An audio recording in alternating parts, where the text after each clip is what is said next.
Halo, salam sejahtera bagi kita semua. Salam kenal, salam santun, salam takjim, salam hormat. Assalamualaikum warahmatullahi wabarakatuh. Izin tanggapi lagi ya satu komentar dari Marjukju, apa kayak itu namanya. Tetap saja Indonesiaku mayoritas Muslim dan Kristen tetap saja minoritas dari dulu sampai sekarang dan tidak akan pernah berubah untuk selamanya.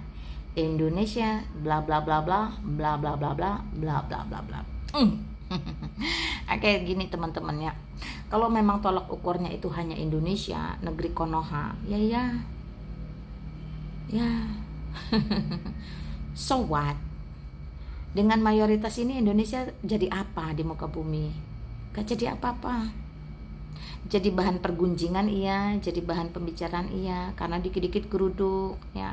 Sepak bola tuh sampai ada yang mati di Malang, ingat ya, sampai kena blacklist. Jadi apa yang bisa dibanggakan?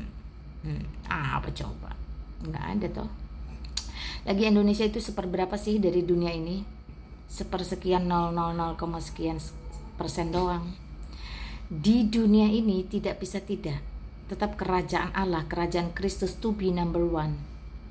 Tak akan bisa dipatahkan, ditumbangkan, dikalahkan. No. Dan pernahkah kamu membayangkan ya, mayoritas ini rata-rata kualitasnya hanya 78-84 kalau di tes IQ. Itu sebab yang mendominan itu minoritas. Konglo rata-rata minoritas. Cendekiawan rata-rata minoritas. Akhlak, budi pekerti, tetek bengek rata-rata minoritas. Lalu mayoritas ini kira-kira fungsinya apa? Kalau hanya sekedar kuantiti, Indonesia tidak jadi apa-apa dibandingkan seluruh dunia. Tapi berbicara quality, justru di Indonesia semua pengikut Kristus menunjukkan kualitasnya, termasuk saya. Nah, kamu yang komentar kualitasmu udah berdampak bagi orang lain, udah bisa mempengaruhi orang lain seperti saya. Jadi nggak usah scoop gede, scoop kecil aja, between you and me. Oke ya, jadi hidup di dalam Kristus itu adalah hidup yang diberkati ya. Awal pengetahuan, awal hikmat, bijaksana itu adalah takut akan Tuhan.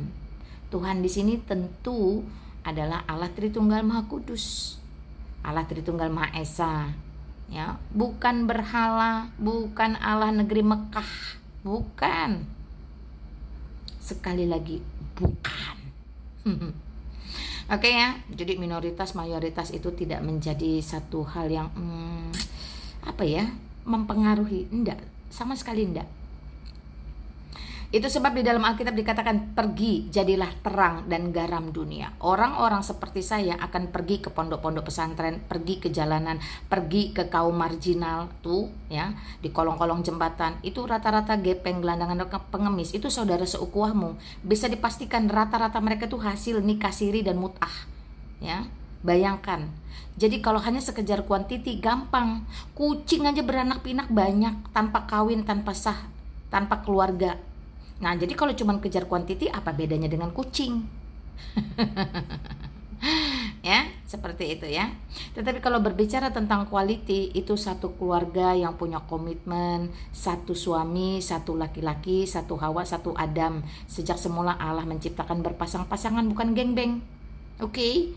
Nah, dari keluarga yang seperti ini muncul keturunan-keturunan yang sah, yang diakui secara hukum, yang bisa diatur, dididik, dibina secara teratur karena terbatas.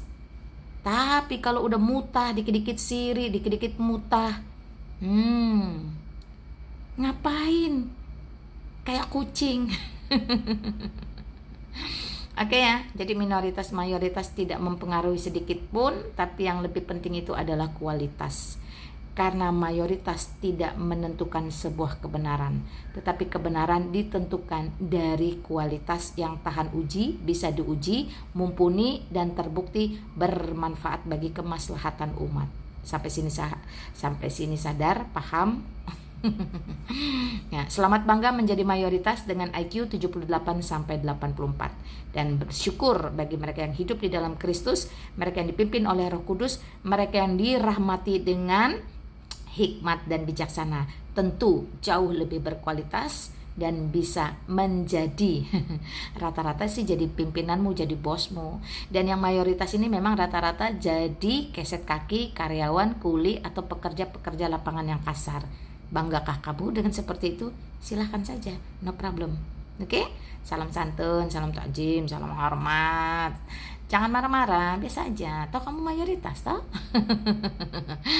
Oke ya, selamat sebagai mayoritas dan kami bersyukur sebagai minoritas yang diberkati menjadi terang. Kami ada di tengah kegelapan dan menjadi garam. Kami memberi rasa dimanapun kami berada, sama seperti garam. Di dalam sayur sop tidak terlihat, banggalah kamu menjadi wortel, banggalah kamu menjadi kol yang terlihat, tetapi kamu tidak terasa apapun tanpa kami garam. Oke, kekristenan memang luar biasa. Shalom. Tuhan Yesus berkati kita semua. Assalamualaikum.